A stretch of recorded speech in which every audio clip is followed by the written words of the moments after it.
Chamou atenção uma coisa aqui agora, Pedro. Sim. Você pede o ok antes de iniciar a gravação. Então, não fica gravado aqui no chat as confirmações. Você tem que colocar primeiro para gravar e depois pedir a autorização, porque aí fica gravado no chat. Ah, que doidura. Vou pagar a indenização até a minha 1000ª geração. Espera aí só um pouquinho, gente.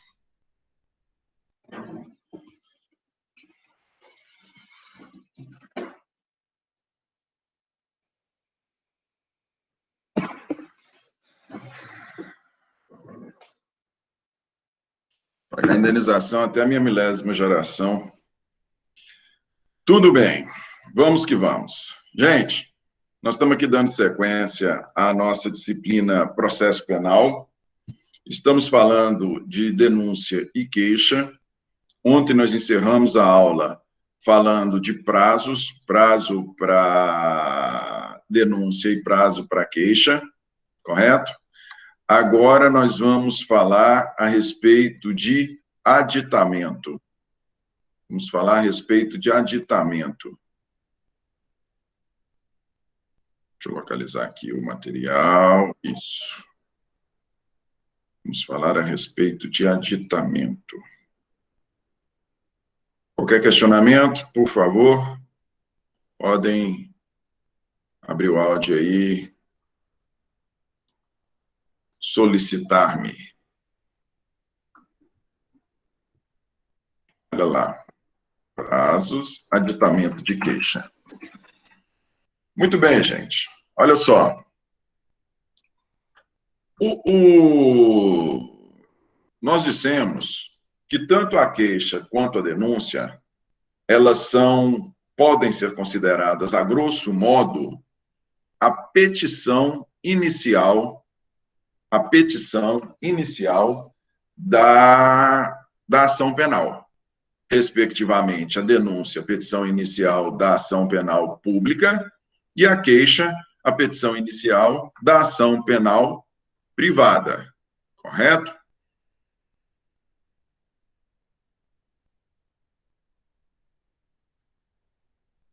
Pode deixar que eu vou alterar lá, Sâmia. Pode deixar. Foi um erro, mas está realmente marcada para o dia 2 de outubro. Pode ficar tranquilo. Tranquila. Very good. Pois bem, gente. E aí, o que acontece?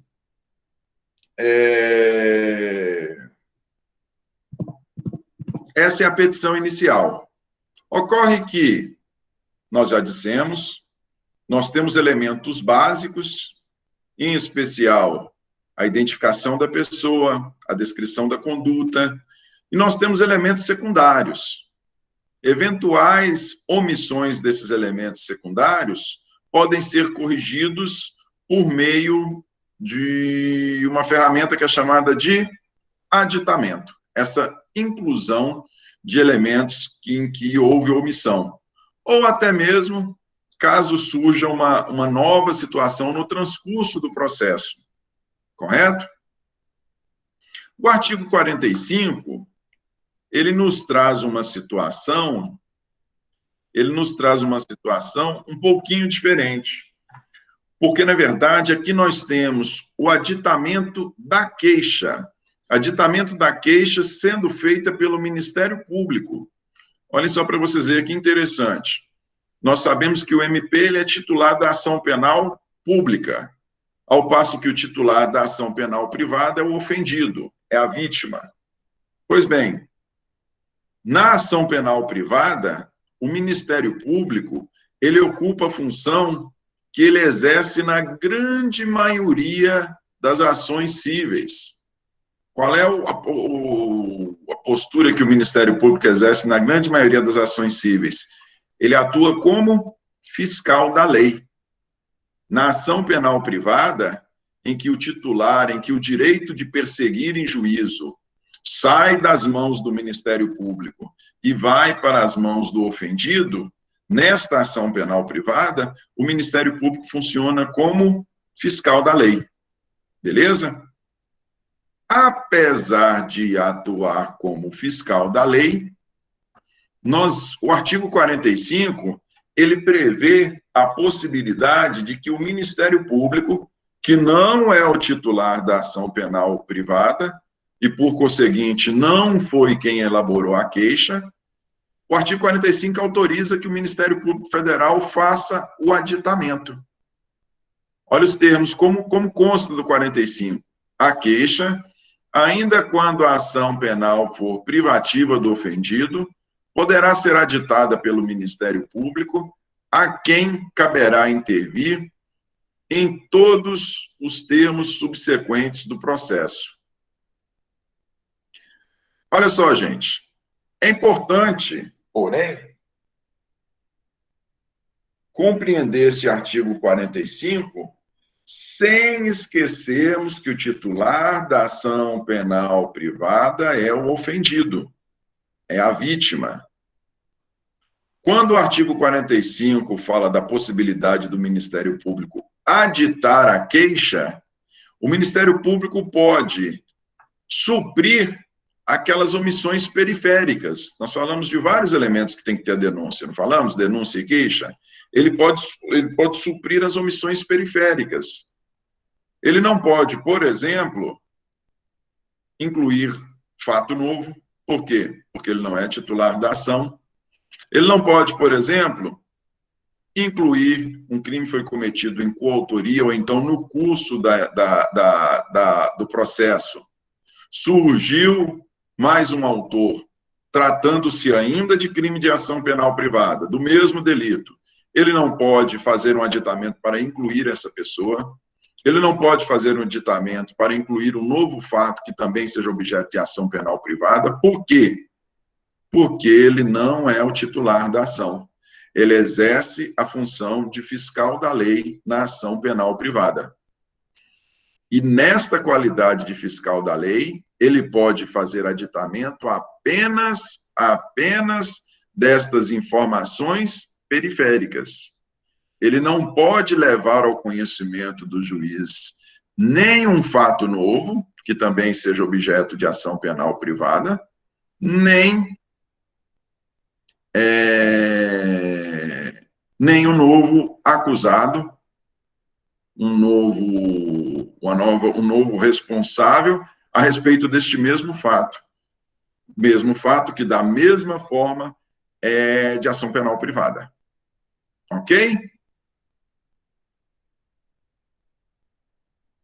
Sigamos, então. Eu fiquei com uma dúvida. Pois não.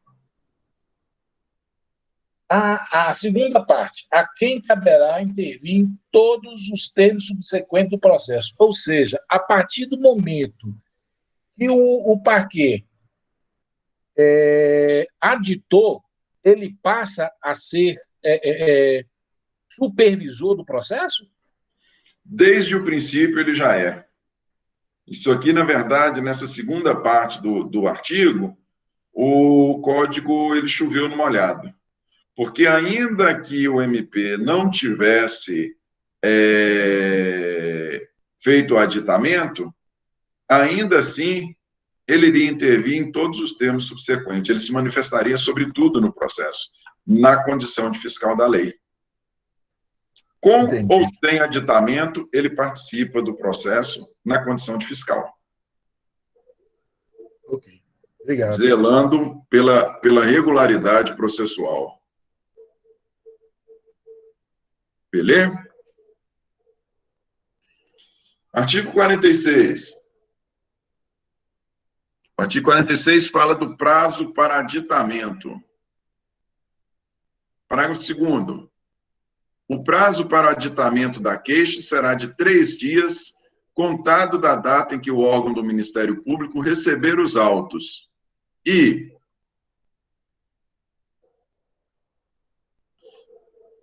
aqui receber os autos. E se este não se pronunciar dentro do tríduo, entender-se-á que não tem o que aditar, prosseguindo-se nos demais termos do processo. Ok? O prazo para aditamento da queixa será de 3 dias, contado da data que o Ministério Público recebeu os autos.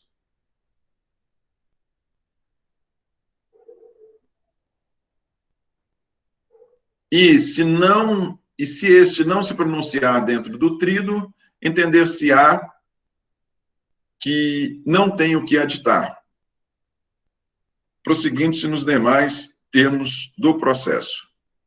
Então, esse parágrafo 2º, ele faz emissão apenas à circunstância de que existe um prazo para o aditamento. Aqui sim, se por um lado o prazo para a denúncia, aquele prazo de 15 dias, se para a denúncia o prazo é meramente figurativo, como eu disse para vocês, aquele prazo de 15 dias existe para quê? Ele existe simplesmente para, não sendo ele obedecido, a partir do 16º dia, iniciar o prazo de 6 meses para apresentação da ação penal privada, da queixa em substituição à denúncia. Beleza? Na verdade, quando se trata de denúncia, eu disse a vocês, nós temos o prazo de 15 dias, mas o Ministério Público pode apresentar a denúncia durante todo o período até o crime prescrever. Se for um delito que prescreve em 20 anos, ele vai ter tido os 15 dias, depois dos 15 dias vão correr os 6 meses para o ofendido, passados 6 meses, suponhamos que a gente esteja falando de um delito que prescreva em 20 anos, o Ministério Público ainda vai ter 19 anos e 6 meses para apresentar a denúncia. Beleza? Agora, no caso de aditamento de queixa, não. Aditamento de queixa, nós temos ali já um processo em andamento, ele tem esses 3 dias no primeiro contato em que ele recebe os autos. Se ele, nesses 3 dias, fizer qualquer aditamento, ok, se não, o processo segue. Beleza? Artigo 29. Será admitida ação privada nos crimes de ação pública, se esta não for intentada no prazo legal, cabendo ao Ministério Público aditar a queixa, repudiá-la e oferecer denúncia substitutiva.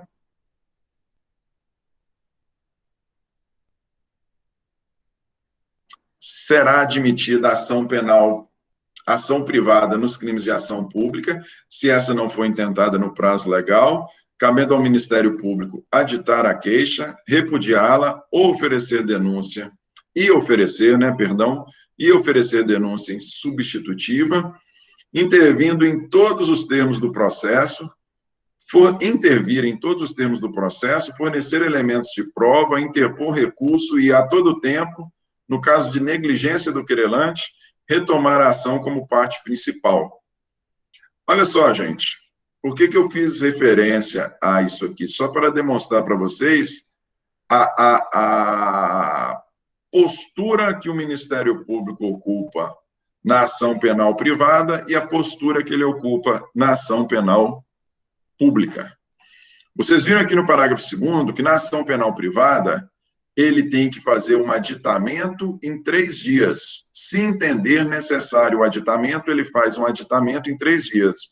Ponto. Então, somente. Crime de ação penal pública. Quem é o titular? O ofendido, a vítima. Ok? Crime de ação penal privada, gente, perdão. Parágrafo 2º, crime de ação penal privada. Titular, ofendido, vítima. O que compete ao Ministério Público? Um aditamento dentro do prazo de 3 dias. Se não fizer, dentro deste prazo, não pode mais aditar. Ok? Crime de ação penal pública. Crime de ação penal pública, que é diferente.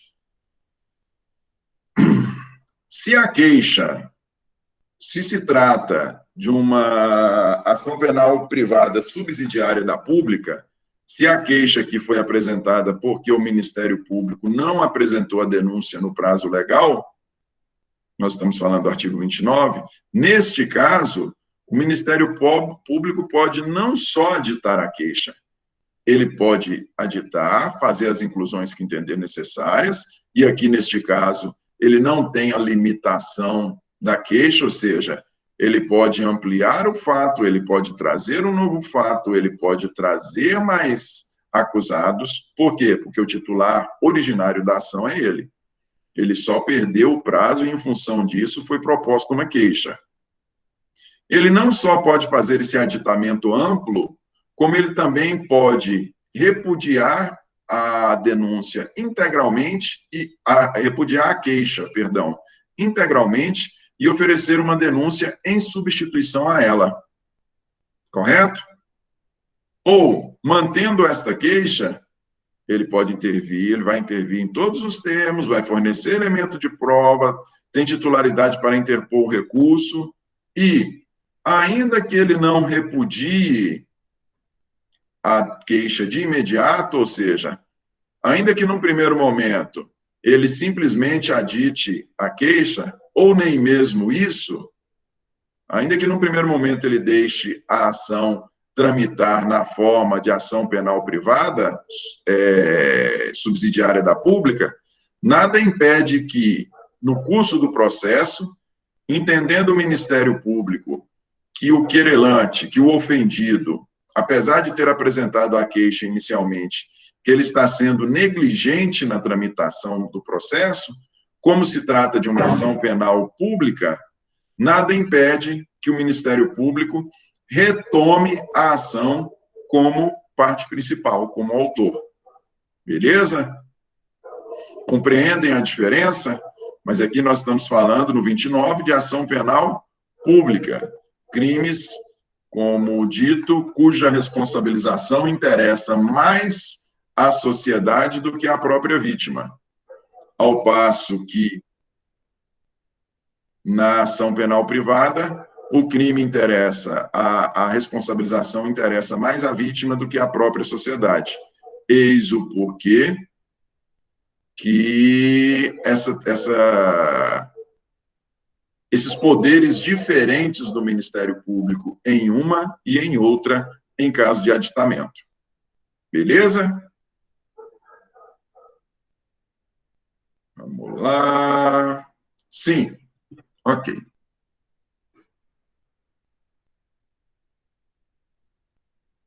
Gente, a petição, a denúncia, a queixa, elas são... A denúncia e a queixa, nós dissemos que elas são a petição inicial da ação penal. Podemos dizer assim, né? Pois bem, olha só. No processo, nós temos várias manifestações do juiz. E a primeira delas no processo penal, qual é? A primeira manifestação do juiz no processo penal é o recebimento ou rejeição da denúncia ou queixa. Recebimento ou rejeição da denúncia ou queixa. Esse ato de receber ou rejeitar a denúncia ou queixa, ela é feita sem a manifestação da defesa. O juiz acabou de receber os autos do inquérito policial, da investigação, acompanhados da denúncia, sendo ação penal privada, ou acompanhados da queixa, sendo uma ação penal, acompanhados da denúncia, sendo uma ação penal pública, ou acompanhados da queixa, sendo uma ação penal privada. O juiz, neste primeiro momento, ele vai fazer uma análise do processo e, do resultado dessa análise, podem advir dois atos. Ou ele recebe a denúncia ou queixa, ou ele rejeita a denúncia ou queixa. Correto? Quando o juiz recebe, o processo tem sequência nos seus atos posteriores, que vocês vão estudar no próximo semestre, quando forem estudar processo e procedimento. Quando forem estudar procedimentos. A depender da natureza do procedimento, se sumaríssimo, sumário, se ordinário, se especial, a depender da modalidade de procedimento, essa sequência é diferente. O que importa nós falarmos neste momento é o primeiro ato do juiz é recebimento ou rejeição de denúncia ou queixa. Ok? O artigo 395, ele traz as hipóteses em que o juiz rejeita a denúncia ou queixa, ou seja, em que o juiz não a recebe. O processo sequer se inicia. São 3 as possibilidades. A denúncia ou queixa será rejeitada quando 1. For manifestamente inepta. 2. Faltar pressuposto processual ou condição para o exercício da ação penal. E 3. Faltar justa causa para o exercício da ação penal. Manifestamente inepta, falta de pressuposto processual ou condição para o exercício da ação penal, ou falta de justa causa para o exercício. Vamos falar sobre cada uma delas aqui. Primeira delas, gente. Pois não? Esses casos, então, são o juiz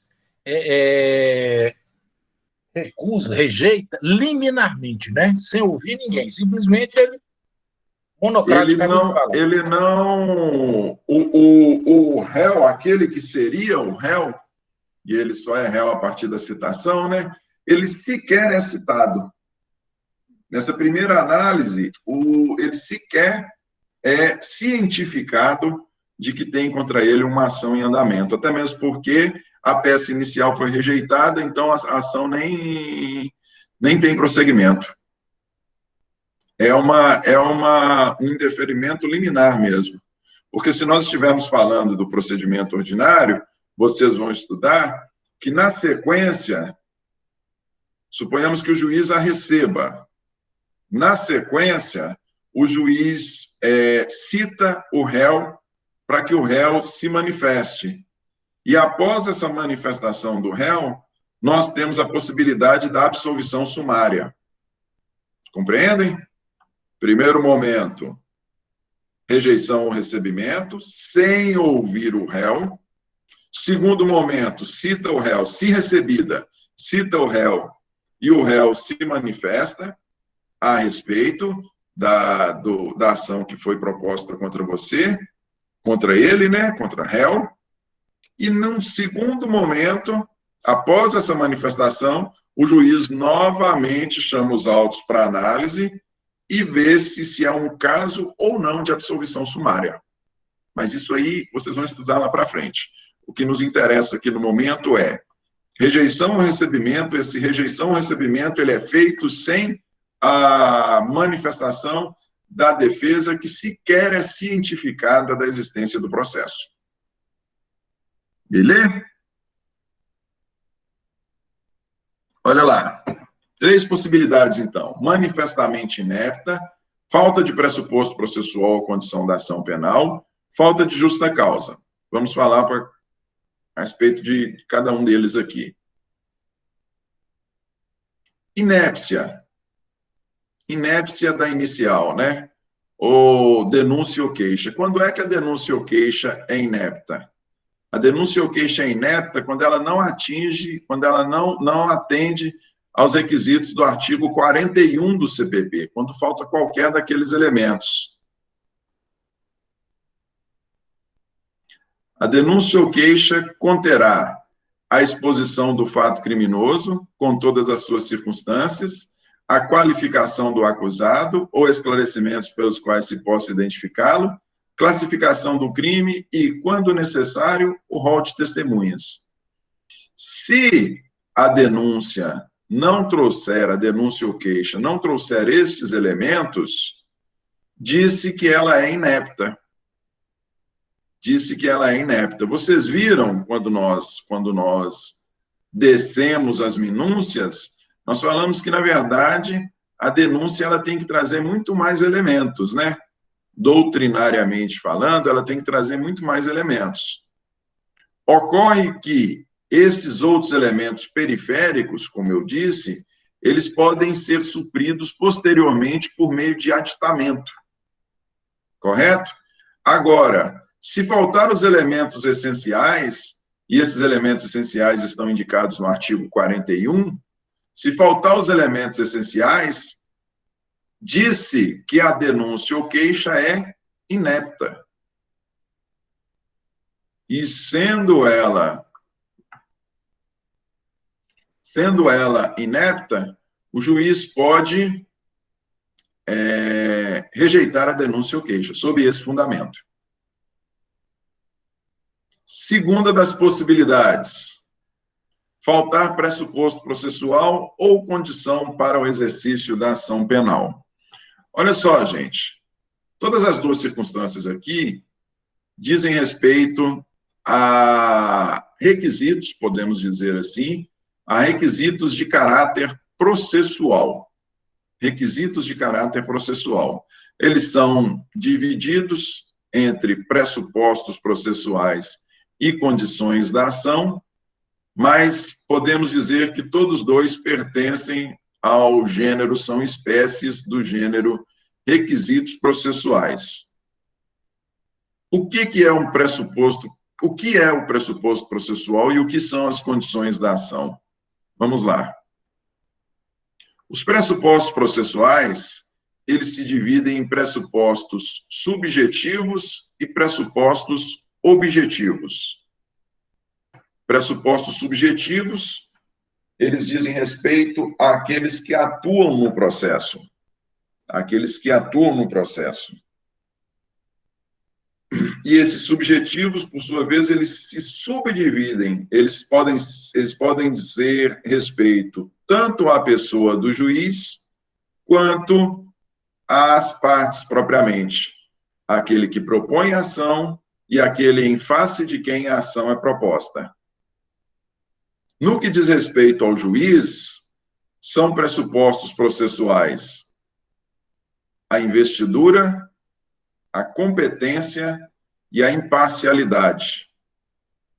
Ou seja, se neste primeira análise que o juiz fizer, se neste primeiro momento em que a denúncia ou queixa lhe é entregue acompanhada das peças de informação, do procedimento do Ministério Público, ou do inquérito policial, ou, como eu disse para vocês ontem, de um procedimento fiscal, tratando-se de um crime fiscal, quando é entregue para o juiz a denúncia ou queixa acompanhada das peças de informação, se o juiz de imediato entender que ele não é competente, ele pode rejeitar a denúncia ou queixa. Se ele entender que um dos envolvidos ali tem ligação com a sua pessoa, se ele entender que ele se trata de um juiz impedido ou suspeito para o caso, ele pode rejeitar a denúncia ou queixa sob o fundamento de que o pressuposto da imparcialidade não está atendido. Com licença, Pedro. Pois não.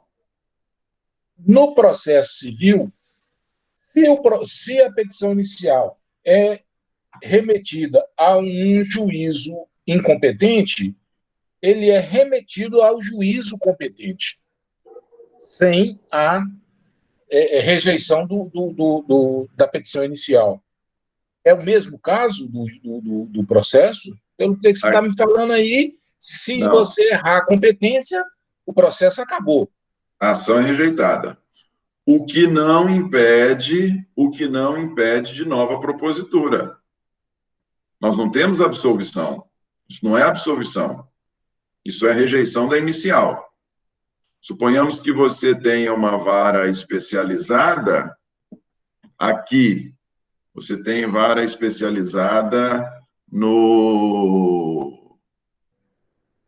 Por uma questão de economia processual, nada impede que o juiz, nós temos aqui na Justiça Federal, nós temos uma vara especializada de crimes financeiros em Belo Horizonte, temos uma vara especializada de pedofilia em Belo Horizonte, na Justiça Federal, sendo propostos aqui crime financeiro ou crime de pedofilia aqui em Montes Claros, o juiz tem fundamentação para rejeitar. Mas nada impede que ele faça esse encaminhamento. mas ele tem fundamento. A solução primeira, por economia processual, nada impede que ele faça esse encaminhamento. Ainda mais se tratar de uma ação penal pública, né? Em que o Ministério Público tem não só o poder, mas o dever de atuar. Agora, ele também pode, ao invés desse encaminhamento, ele tem fundamento legal, está aí no 395 do CPP, ele tem fundamento legal para rejeitar. Rejeitar desde já. Matar o processo ali no seu nascedouro. O que acontece é o seguinte, o nosso Código de Processo Penal, o que nós temos? O CPC, ele se aplica de maneira subsidiária ao CPP. Porque, na verdade, o CPC, ele tem constantes, além de ele ser muito mais regulamentado, ele é muito mais atual. Porém, havendo a previsão destes procedimentos, como este aqui em que estou falando, dessa resposta judicial, nada impede que o juiz assim proceda e ele não está errado de forma nenhuma. Investidura. Investidura diz respeito à circunstância de o juiz efetivamente estar empossado, efetivamente tratar-se de um juiz investido, né? Investido no cargo. Se for direcionado de maneira equivocada, também temos a possibilidade de rejeição. E quanto às partes? Pressupostos processuais subjetivos quanto às partes. Olha lá, nós temos capacidade de ser parte, capacidade processual e capacidade postulatória. Vamos falar a respeito de cada um. Como eu disse para vocês, os requisitos subjetivos, eles dizem respeito não só a quem propõe, mas também em face de quem é proposta a ação penal. Por exemplo, se tratar de um delito cometido por um menor, e a ação penal foi proposta por um menor, contra o menor, perdão. A ação penal foi proposta contra o menor. Trata-se não de um crime, mas de um ato infracional, né? E a gente sabe que os atos infracionais, eles não têm capitulação própria, eles são a conduta tipificada no CPP, ou no Código Penal, perdão, ou em legislação penal extravagante, que pela simples circunstância de terem sido cometidos por menores, deixam de se chamar crime e passam a se chamar ato infracional. Pois bem, sendo o autor o menor, tendo ele, portanto, cometido um ato infracional, se for proposta contra ele, for apresentada uma denúncia contra ele numa vara criminal não especializada, ele tem capacidade para ser parte? Ele não tem capacidade para ser parte. Não naquela vara. Essa rejeição pode se dar sobre este fundamento. Capacidade processual. Capacidade para figurar na relação processual. Vocês lembram, inclusive fiz referência no que diz respeito a direito de representação, que o nosso Código de Processo Penal, mais uma vez, que não passou pelas devidas atualizações, fala em direito de representação ou de queixa simultâneo para maior de 18 ou menor de 21. É simultâneo, tanto para o ofendido, quanto para o seu representante, segundo o CPP. E nós dissemos que isso estava tacitamente revogado em função da maioridade civil, que agora, de acordo com o novo Código Civil, que já está velho de tão novo, de não ser tão novo, porém é bem mais novo do que o CPP, a maioridade para todos os atos, inclusive atos processuais, começa aos 18 anos. Pois bem, suponhamos que a vítima trate-se de um menor, aqui não mais o autor, mas o ofendido trate-se de um menor. E nós estamos falando de um crime de ação penal privada ou de um crime de ação penal pública condicionada à representação. Se este menor de 15 anos de idade, se ele fizer a representação, essa representação, ela tem validade? Ela não tem validade. Por quê? Porque falta a ele capacidade processual. Beleza? Podemos ter aí um fundamento para que o juiz rejeite liminarmente a ação. Falemos da queixa, né? Rejeite liminarmente a queixa que foi proposta por um menor. E capacidade postulatória. Quem é que detém capacidade postulatória? Detém capacidade postulatória o promotor de justiça nas ações penais públicas e detém capacidade postulatória o ofendido por meio de seu advogado.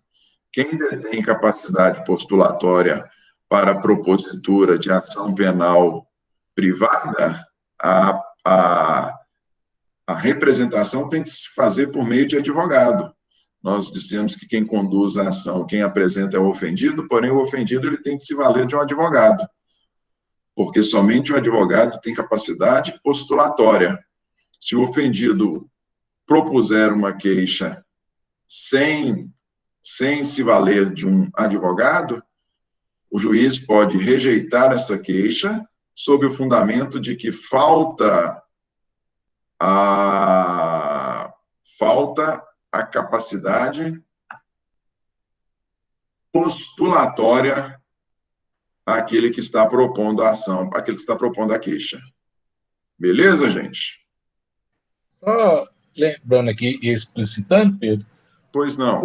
o Ministério Público ele é composto de advogados. Então, somente o advogado tem capacidade postulatória, não é isso? Não existe outra possibilidade.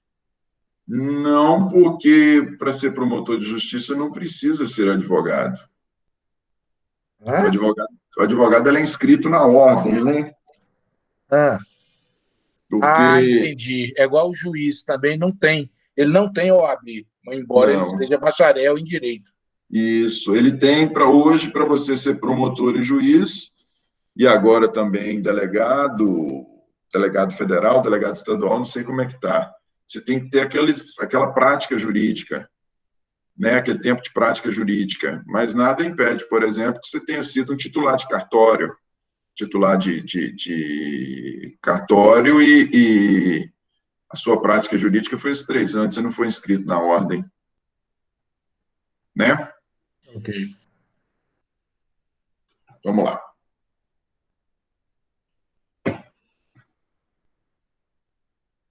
Pressupostos processuais, ainda falando de pressupostos processuais objetivos. E aí nós já não estamos mais falando no que diz respeito aos integrantes da relação processual. Objetivos que dizem respeito ao processo propriamente. Podem ser rejeitados se não estiverem presentes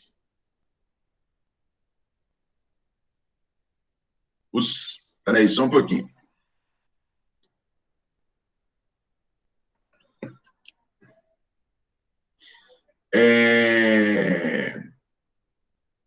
Esses pressupostos processuais objetivos, quando nós estamos falando dos pressupostos processuais objetivos extrínsecos, o que são pressupostos?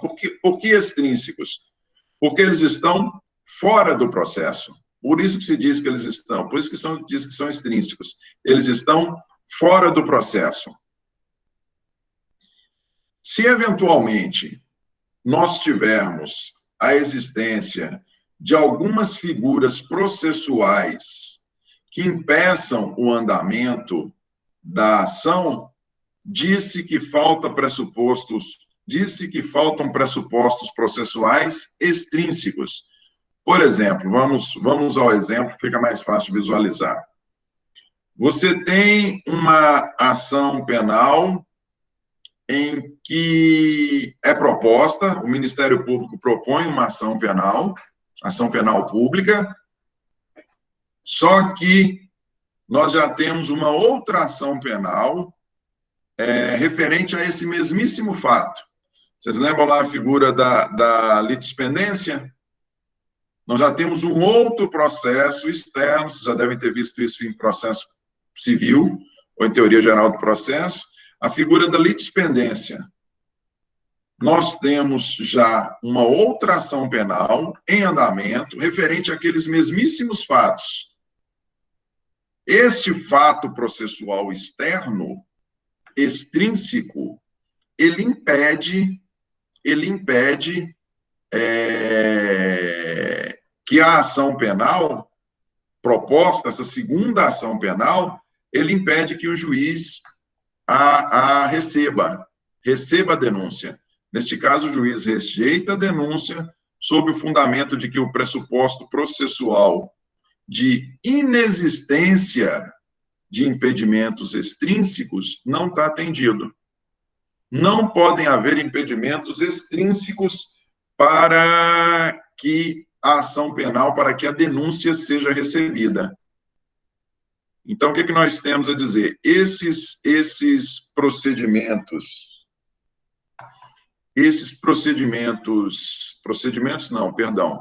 esses requisitos extrínsecos, como nós podemos citar aí a título de exemplo, nós temos a litispendência, que seria um fato externo, não referente ao próprio processo, é um fato externo, porém que tem a força de impedir que o juiz receba a denúncia por já ter um processo em andamento. Ok? Pressupostos processuais intrínsecos. Extrínsecos, fora da ação, fora do processo, fora da ação em que foi proposta. Pressupostos processuais intrínsecos. Esses dizem respeito, sim, à regularidade procedimental, à regularidade do procedimento. Aí nós já não estamos falando de fatores externos à ação proposta. Nós não estamos falando de fatores externos à denúncia ou queixa apresentada. Nós estamos falando de fatores internos, dentro do próprio procedimento. Aqui que nós podemos citar a respeito de pressupostos processuais intrínsecos que devem ser atendidos para que a denúncia ou queixa não seja rejeitada. Como exemplo de pressuposto processual intrínseco que deve ser atendido, nós temos a necessidade de que seja adotada, dentro daquele processo, seja adotado o procedimento correto. Vocês vão estudar no semestre que vem, mas já fiz uma breve referência.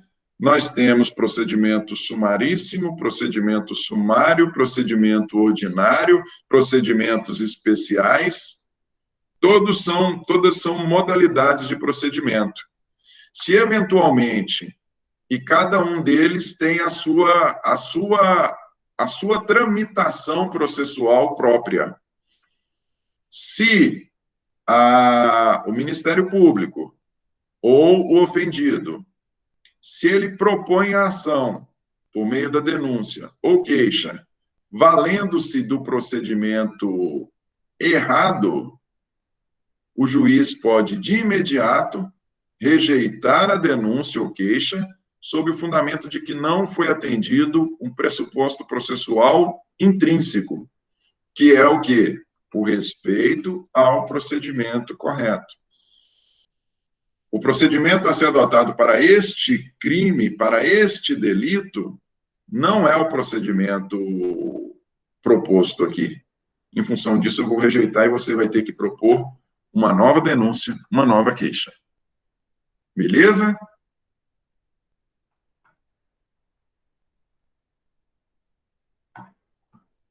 Pois bem, Alguma dúvida aí, gente? Não, não? Para mim, não, Pedro. Está ótimo. Vamos lá. Condições da ação. Vocês viram que o 395 fala em rejeição se for inepta, diz respeito ao artigo 41. Se faltar pressuposto processual, nós vimos que são objetivos e subjetivos, ou se faltar condição para o exercício da ação penal. Vocês estudaram condições da ação em processo civil, devem ter visto também teoria geral do processo. No processo penal, nós temos aquelas mesmíssimas condições da ação que nós temos no processo civil. Possibilidade jurídica do pedido, interesse de agir, legitimidade, e aqui temos mais uma condição da ação que deve ser atendida quando da propositura, quando da apresentação da denúncia ou queixa, que é a condição de procedibilidade. Vamos falar aqui sobre cada uma delas. Possibilidade jurídica do pedido. O que se pede no processo penal? O que se pede com uma ação penal? O que se quer com uma ação penal? Você quer responsabilização, não é isso? Você quer que seja aplicado o direito penal ao caso concreto que você está apresentando para o juiz de direito. Pois bem, na ação penal, disse que falta a condição da ação, possibilidade jurídica do pedido, nós dissemos que falta a condição da ação, possibilidade jurídica do pedido, quando o fato apresentado ao juiz de direito, o fato apresentado por meio da denúncia ou queixa, ele não constitui nenhum ilícito. Aquela conduta apresentada, ela não se enquadra em nenhum tipo penal incriminador. Ela não é prevista nem no Código Penal, nem em legislação penal extravagante, ela não é prevista como conduta delitiva. O fato trazido até o juiz não é previsto como crime. Se não é previsto como crime, falta possibilidade jurídica para o pedido. Por que falta possibilidade jurídica para o pedido? Porque o propósito é aplicação de pena, não é isso? Processo penal, o propósito é aplicação de pena. Como é que eu vou aplicar pena se a conduta não é prevista como crime? Falta possibilidade jurídica para o que está sendo pedido. Nós não dissemos que a denúncia e a queixa são as petições iniciais da ação penal? Interesse de agir. Interesse de agir. O interesse de agir, ele se refere ao... O interesse de agir, ele se refere ao propósito do processo. Ele se refere à efetividade do processo. Fala-se que não há interesse de agir quando a ação, ainda que procedente, ela não vai servir para os propósitos próprios dela. Disse que falta interesse de agir quando a ação, ainda que procedente, não vai servir para atingir os propósitos dela. Situação clássica de falta de interesse de agir.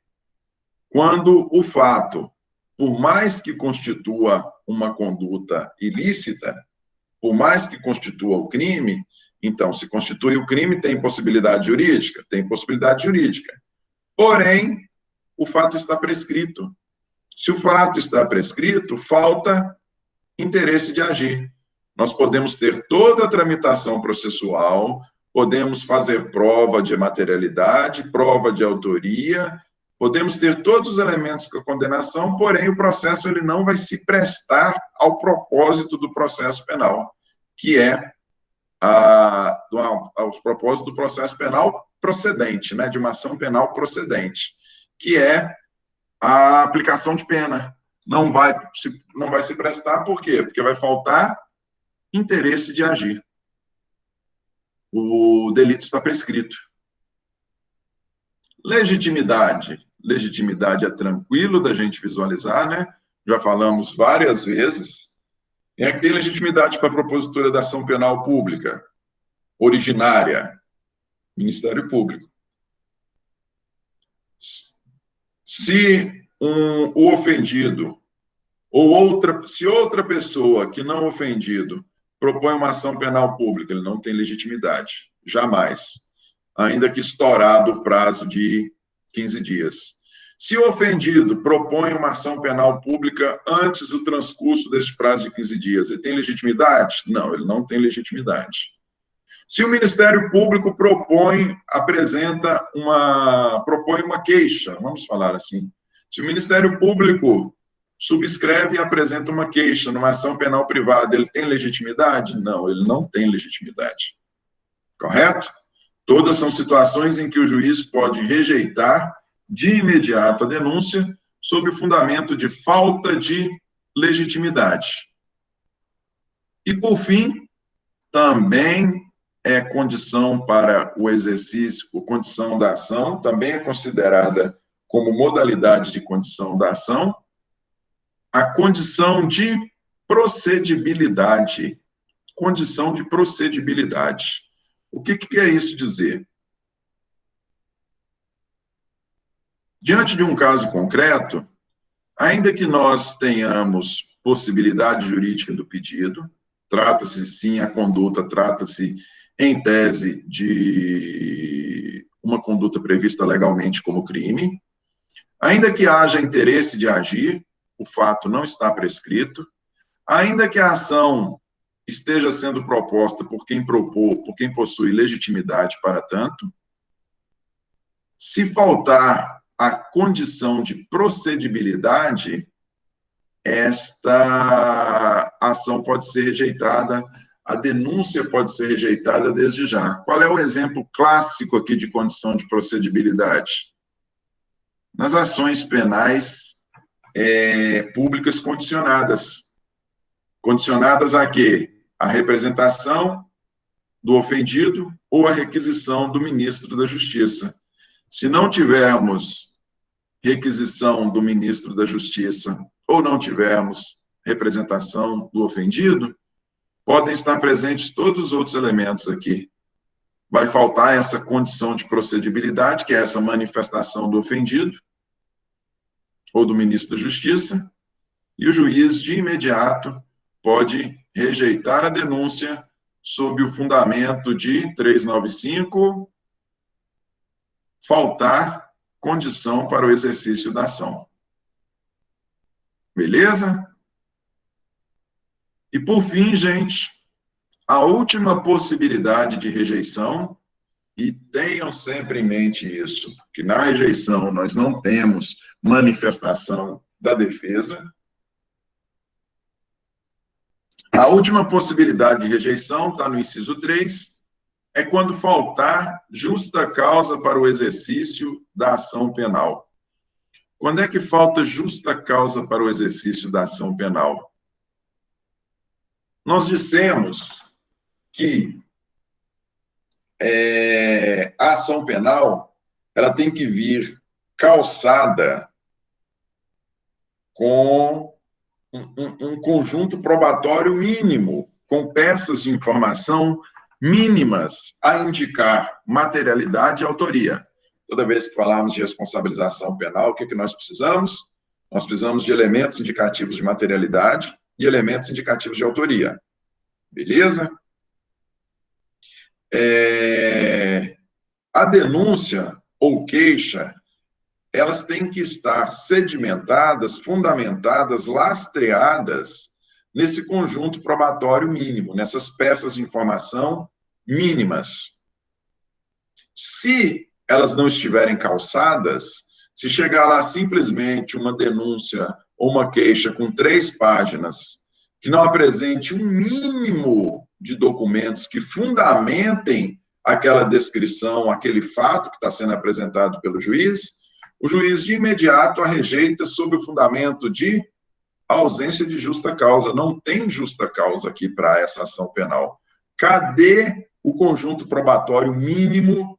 Não estou falando de condenação, mas eu preciso de um conjunto probatório, indiciário mínimo, indicativo de materialidade e autoria para que eu possa receber essa denúncia ou queixa. Se não tiver, eu a rejeito. Eu, juiz de direito, a rejeito. Beleza? Algum questionamento aí, gente? Não? Vou apresentar para vocês aqui um modelo, de denúncia. Apresentar para vocês aqui um modelo de denúncia. Vocês visualizam aí o slide da denúncia ou não? Não, estamos vendo só você, a imagem. Então, vamos lá.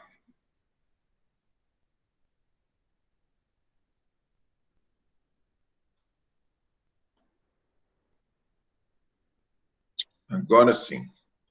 Modelo de denúncia, gente. Como é que é a denúncia? Peça inicial, eu trouxe aqui uma denúncia, como eu disse para vocês, tive a grata satisfação de trabalhar no Ministério Público, fiz muita denúncia. Modelo básico de denúncia aqui.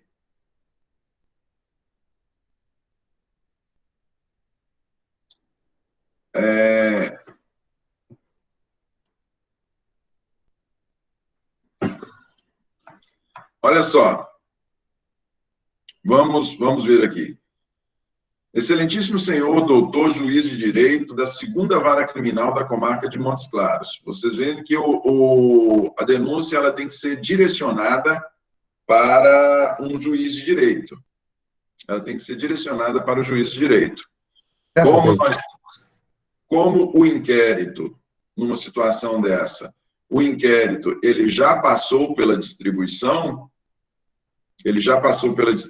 e foi direcionado para uma das varas e, na sequência, é direcionado para o promotor que atua nesta vara, então, o promotor, nós já sabemos, mesmo antes da propositura da ação, nós já sabemos quem vai ser o juiz que vai atuar naquele processo. Beleza? Aqui nós temos 2 varas criminais em Montes Claros, nós temos 2 varas criminais, o processo, o inquérito passa pelo distribuidor, já no distribuidor ele vai para uma das varas criminais e, na sequência, ele é encaminhado para o promotor de justiça que atua naquela vara criminal. Então, entendendo o promotor que é caso de propositura da ação penal, ele apresenta a denúncia. Já direciona para o juiz com o qual ele trabalha. Excelentíssimo senhor, doutor, juiz de direito da 2ª Vara Criminal da Comarca de Montes Claros. O Ministério Público, por seu promotor de justiça, com fundamento no artigo 129, inciso 1 da Constituição Federal, o artigo 129, 1 da Constituição Federal fala que o Ministério Público é titular da ação penal pública, né, uma das funções do Ministério Público, titular da ação penal pública, e com base nas informações constantes no auto de prisão em flagrante número 93, vem a Vossa Excelência oferecer a presente denúncia contra. Então, veja, aqui na denúncia nós já temos o indicativo de um conjunto probatório mínimo a fundamentar a denúncia. Qual é esse conjunto probatório mínimo? O auto de prisão em flagrante número 93. Esse aqui é o conjunto probatório mínimo que vai fundamentar a denúncia. A denúncia é oferecida em face de quem? Lembra que nós falamos que tem que ser identificado aquele, tem que ser nomeado, né, o identificado, são indicados sinais, são apresentados sinais indicativos da identificação da pessoa. Mas aqui nós temos ela identificada. Quem é a pessoa contra a qual está sendo proposta a ação? Está sendo denunciado Charles Mille Manson. Então, aqui os dados dele, todos os dados da pessoa, que atualmente se trata de um auto de prisão em flagrante, é porque ele foi preso em flagrante, ele não foi liberado e atualmente, então, está recolhido lá no Presídio Regional de Montes Claros. Beleza? Professor. Pois não. O advogado assistente de acusação, ele pode fazer esse papel do MP aí ou não? Não. Não. A denúncia ela é feita pelo MP. Denúncia é peça do Ministério Público. Ele se manifesta, mas sempre depois do promotor. A denúncia ela é peça exclusiva do Ministério Público. Obrigado. Pelos seguintes fatos, e aqui nós temos a descrição do fato. Em que consistiu o fato? Que fato é que você está apresentando para o juiz de direito? Olha lá. No dia 26 de agosto de 2016, por volta das 16h30, 16 horas e 30 minutos, na Avenida Cula Mangabeira, em frente ao Colégio Clóvis Salgado, o denunciado Charles Milles abordou, você viu? Eu fui buscar nome não sei onde, gente. Mary Brunner, que tem tempo, e Lina Kassabian, que caminhavam na via, segurando esta pelo braço e exercendo grave ameaça com o emprego de uma faca. Na sequência, o denunciado subtraiu para si o aparelho celular J5 Samsung, cor preta, avaliado em R$ 1.500, aqui é a referência a uma prova, tá vendo? Nós tivemos o auto de prisão em flagrante, temos o auto de avaliação indireta aqui. De propriedade da vítima, e empreendeu fuga em direção à rotatória da rodoviária e, em seguida, à rodoviária. Em ato contínuo, as vítimas seguiram o denunciado, a polícia militar foi acionada e localizou o denunciado na rodoviária, bem como o aparelho celular subtraído e a faca utilizada, escondidos embaixo de um boné. Auto de apreensão de folhas 12. Então, é outro documento, outra prova a fundamentar a denúncia.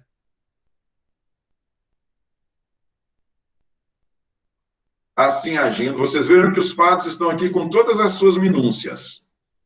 É dos fatos que o Charles vai se defender. Os fatos estão aqui com todas as suas minúcias.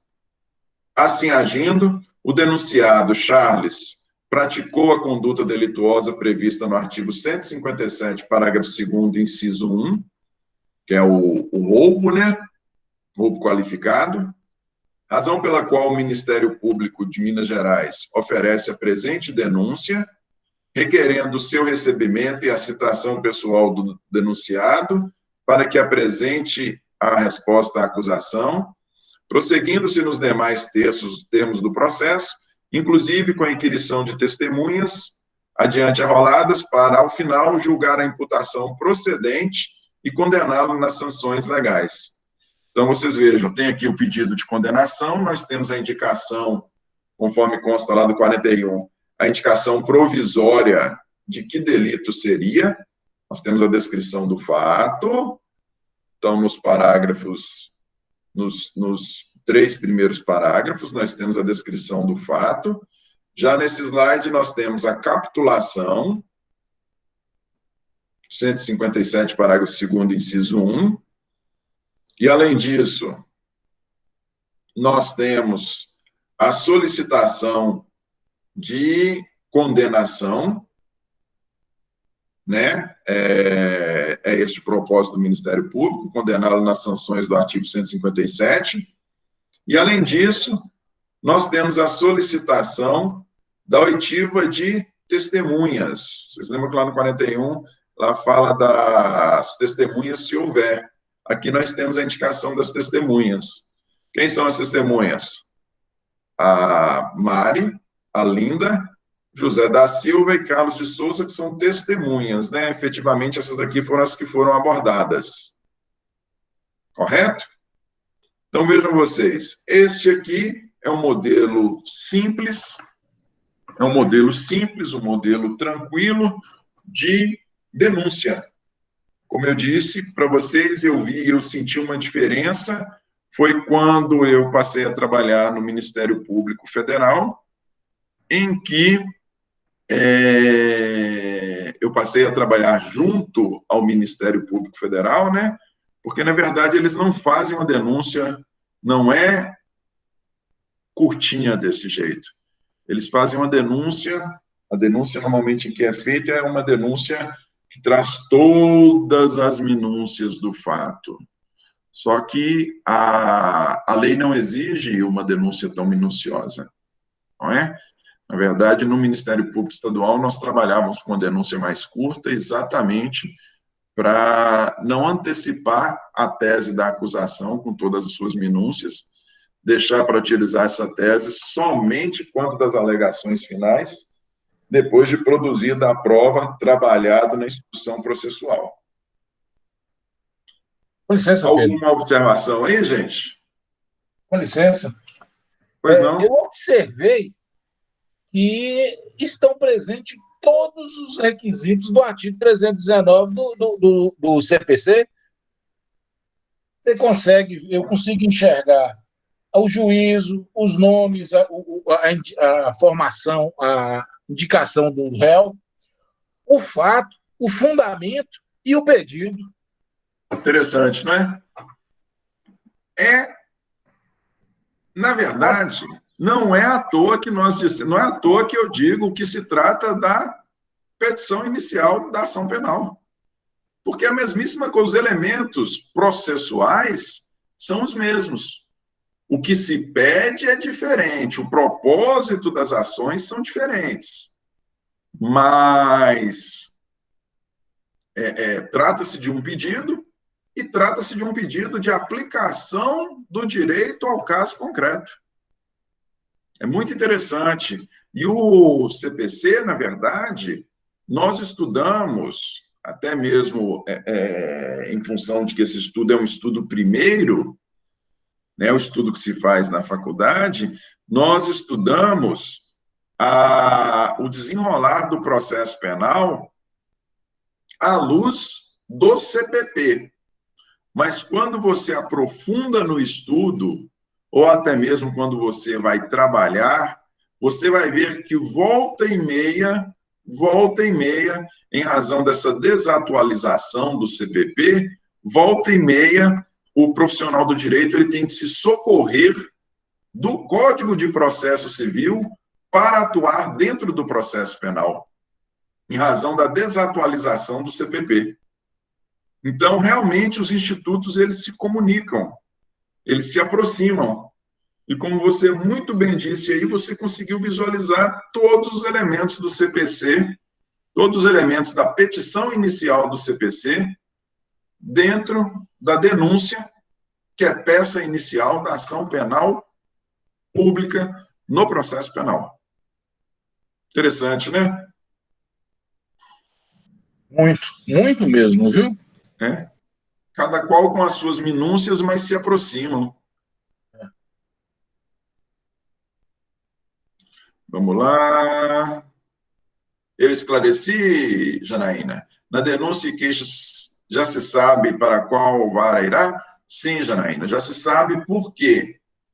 Porque, na verdade, o inquérito, ele já passa pela distribuição quando ele chega igual na Justiça Federal. Como é que nós fazemos? Nós encaminhamos o inquérito para a Justiça.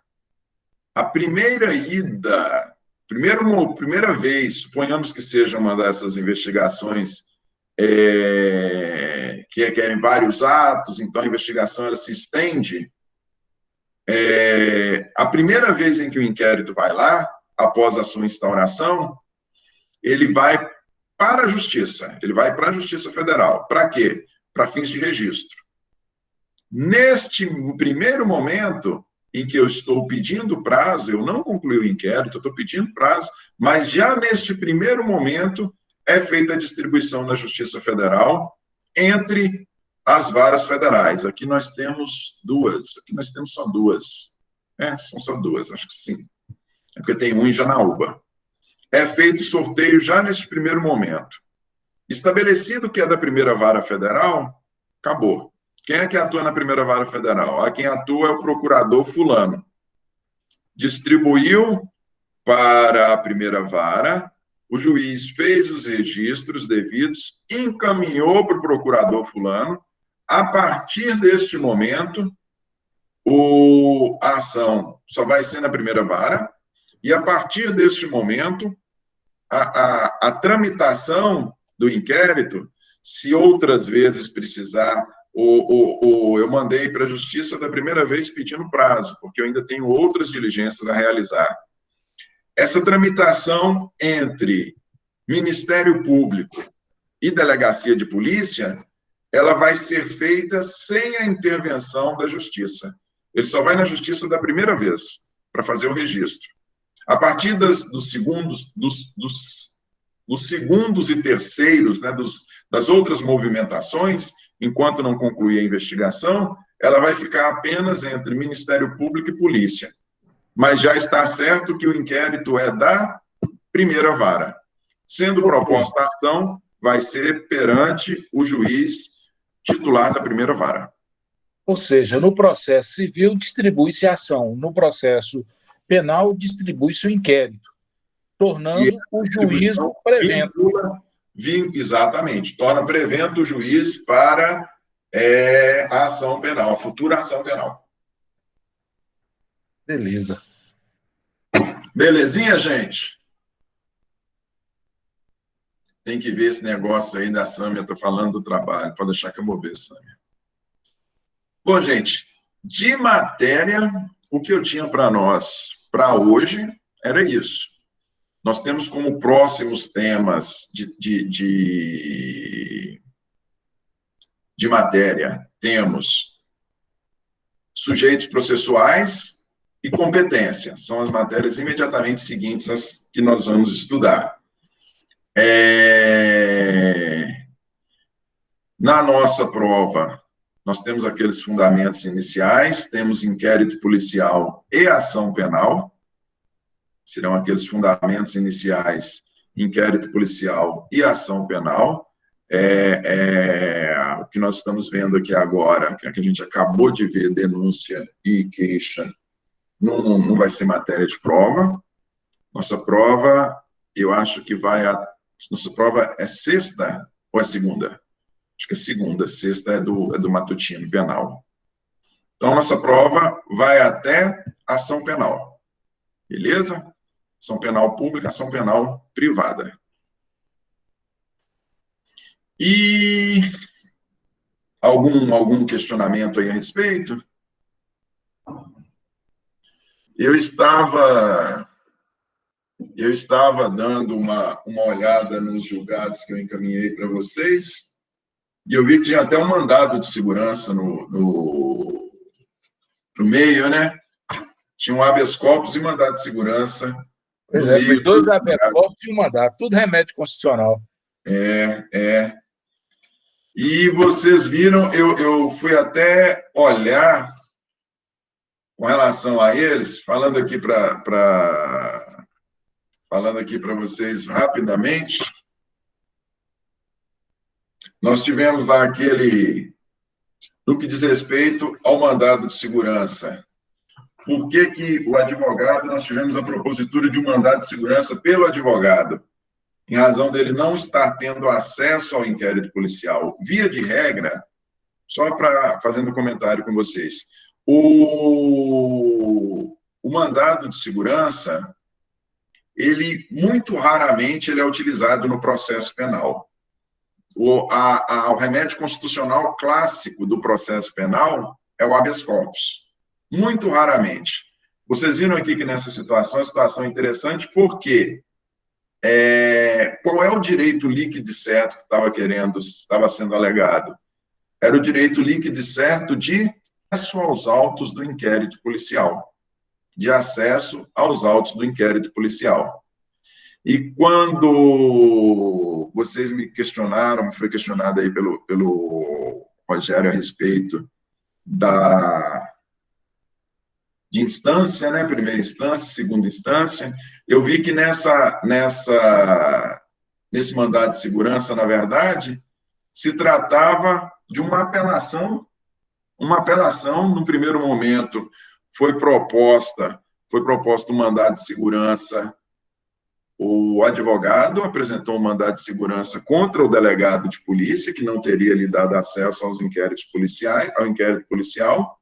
O juiz de direito de primeira instância entendeu que o mandado deveria ser improcedente, porque foi dado acesso, e aquilo a que não foi dado acesso era porque realmente não deveria ser dado acesso, né? Que não houve ofensa ao direito dele de acesso aos autos naquilo em que a lei autoriza.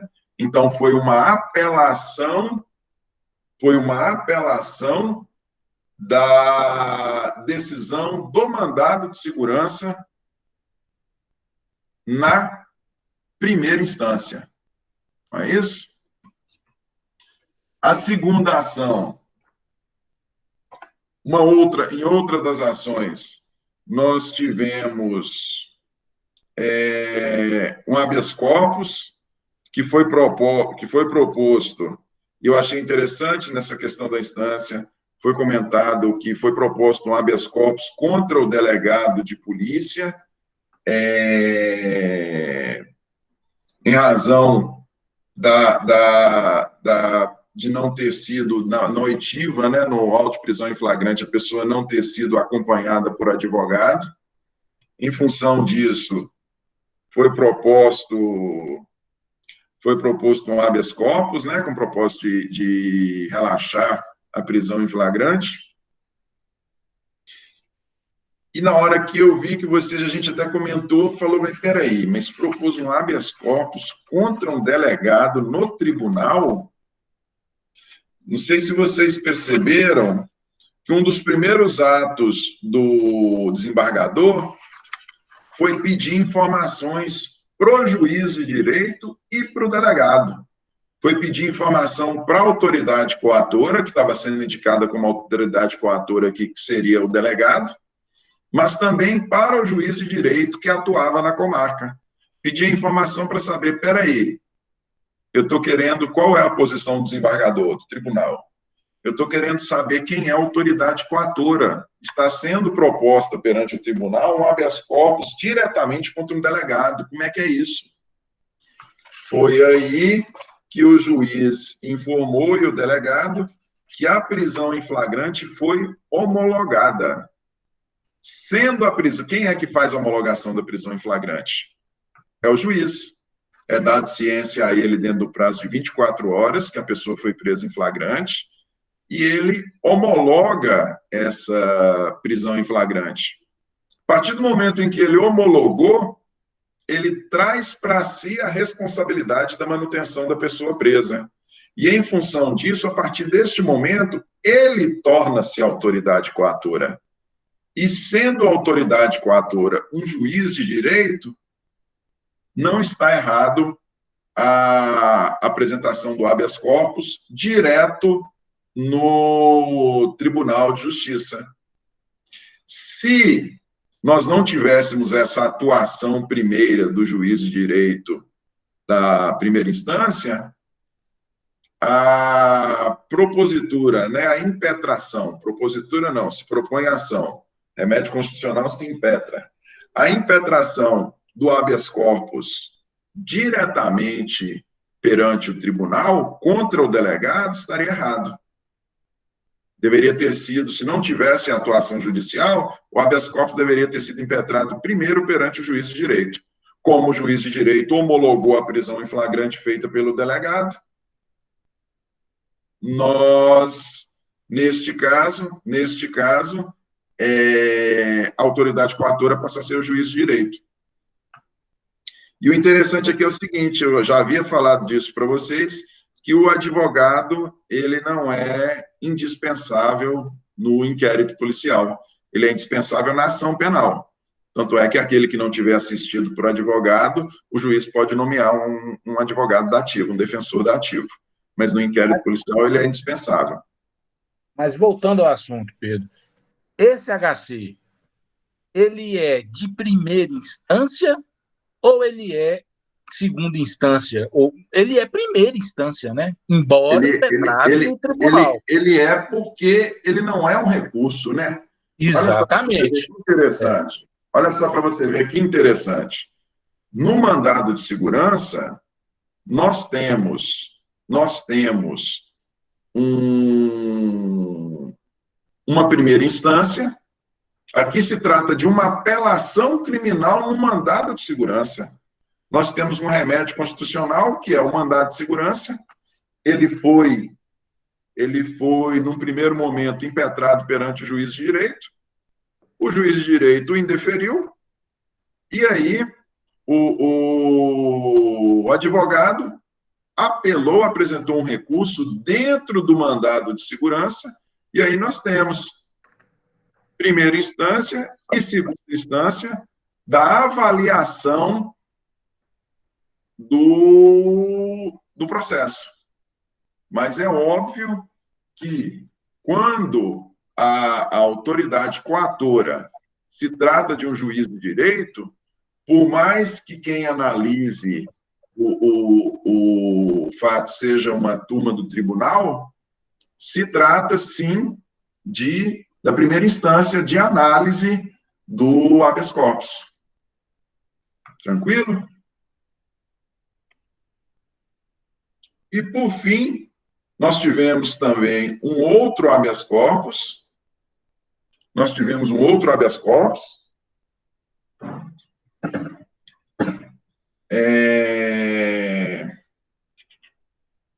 Esse habeas corpus aqui tinha por propósito um trancamento da ação criminal, trancamento de inquérito policial, desculpa, por entender que não tinha justa causa, não é isso? Nós acabamos de falar aí que a justa causa é quando nós não temos elementos probatórios mínimos, não é isso?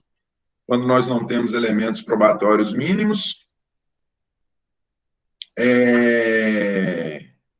Neste caso aqui, se entendeu, e a gente tem manifestação do juiz de direito, perdão, do procurador nesse sentido, de que o inquérito é direcionado a ele e que ele tem, sim, um mínimo de fundamento, e somente depois da conclusão desse inquérito policial, somente depois da investigação da conclusão das investigações, é que nós vamos ver se existe ou não, se temos ou não justa causa. Essa justa causa, ela vai ser fundamento para a rejeição da denúncia. Lembram? Se o inquérito não estiver ao final da investigação, se nós não tivermos um inquérito minimamente calçado, ele vai ser encaminhado para o Ministério Público e, não havendo um inquérito minimamente calçado, o Ministério Público vai propor a ação e essa denúncia vai ser rejeitada. Mas no curso da investigação, mas você precisa realmente de absoluta improcedência, absoluta falta de qualquer fundamento para se trancar um inquérito policial. Eu digo para vocês que eu tenho 22 anos entre Ministério Público e Polícia Federal. Eu só vi um inquérito policial sendo trancado com habeas corpus. Só um. Eu ainda estava no MP. Além disso, eu estava no Ministério Público ainda. Eu só vi um inquérito policial sendo trancado. Eu percebi um outro fato, Pedro, que me chamou a atenção. O tribunal, o desembargador, ele deixou claro que o HC é para direitos líquidos e certos. Você não pode discutir mérito dentro de HC. Você vai discutir em outro lugar. Exato. Se tiver de fazer análise aprofundada de prova, isso aí vocês também podem ter em mente, sempre tenham isso. Em todo julgado de HC, todo HC você vai ver isso. São abordados vários temas, dentre eles a circunstância de que habeas corpus não é local para se discutir prova, não é local para discussão aprofundada de análise probatória. Não é sede para análise aprofundada, análise de prova. Vocês vão ver isso em todo HC. Em todo HC. Se tiver que entrar na análise probatória, nem tem sequência. Certo? Nem tente. Nem. Bom, gente, o que eu tinha para dizer a respeito desses julgados era isso. Eu fico feliz que vocês tenham gostado, porque é uma forma da gente mesclar a matéria, não ficarmos apenas na mera exposição de teoria, teoria, teoria. E é uma forma interessante, na verdade, é uma forma interessante da gente ver a aplicação prática da lei, né? Sem falar que você vê ali outras circunstâncias, olha só para você ver. Quando vocês forem estudar habeas corpus, você já tem uma noção mais ou menos como é que é. Tem autoridade coatora, tem aquele que é coagido, precisamos de direito líquido e certo, não tem possibilidade de análise aprofundada de prova, nós temos que saber quem é a autoridade coatora para saber quem é que vai ter competência para o habeas corpus, né? Essas circunstâncias todas, além do tópico propriamente, aqui nós vamos falar de trancamento de inquérito policial, acesso aos autos realizado pelo advogado e inquérito sem a presença do advogado. Nós vimos três circunstâncias em que nós estudamos durante as nossas aulas aí, com a aplicação prática delas. Beleza?